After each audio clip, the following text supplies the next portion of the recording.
Maybe the Rangers sneak over their win total because the Angels are so bad and the A's like fell to achieve what they have in the past few years. But that's why I'm a little bit hesitant about betting the A's under, just because the market seems to keep missing their projection.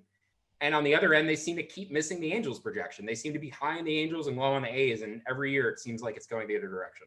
And then the Rangers. I think the Rangers are the worst team in baseball. I don't even think it's close. And for the roster that they have constructed in the ballpark, the unders are the name of the game when it's time to go play the Rangers down at their house. So I think there's some really interesting splits when the roof was open versus when the roof was closed.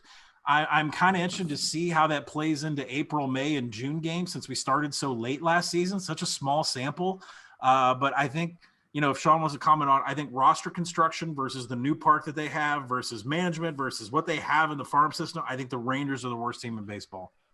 Yeah, I'm having a tough time with the Rangers. It's really, I feel like they're the team that has been what the Orioles and the Tigers have been getting a little bit too much respect in the projection market relative to the win totals the past few years, where the total comes out and every projection says to bet the over, and you're like, there's absolutely no way I'm doing that. I'm at 67.8. Pacoda's at 66.8. So we're both in lockstep with their total, which is about 66.5, 67. But Davenport's all the way up at 79 wins. Fangraphs is up at 72.5 wins. Like, I don't really know how to reconcile those projections.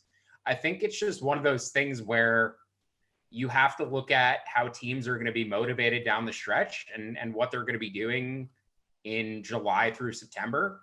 And we know that the Mariners are going to be coming on strong. We know that they're bringing up Jared Kelenic probably in April, and they're going to be trying to get more competitive right away. We know this because their president went on the most insane off-the-cuff public interview of maybe all time today.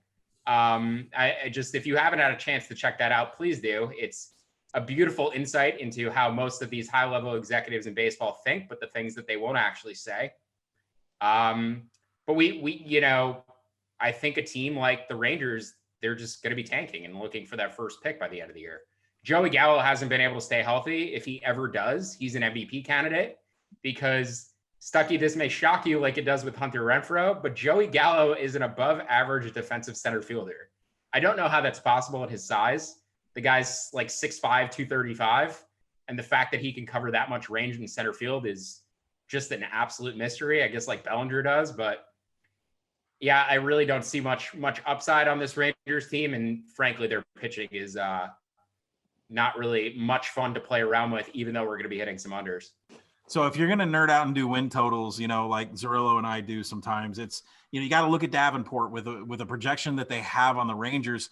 He's ignoring numbers that happened in 2020. And if you look at WAR Pathag, like if you want to get that nerdy, they have the Rangers all the way down to 64.5. So, it's all over the map with this Rangers team. And I think the one thing that we can bet on is that they're probably going to be one of the worst. You may not have to sweat an under ticket, but in individual games, I think it's really worth noting that there's not going to be a lot of offense in that park.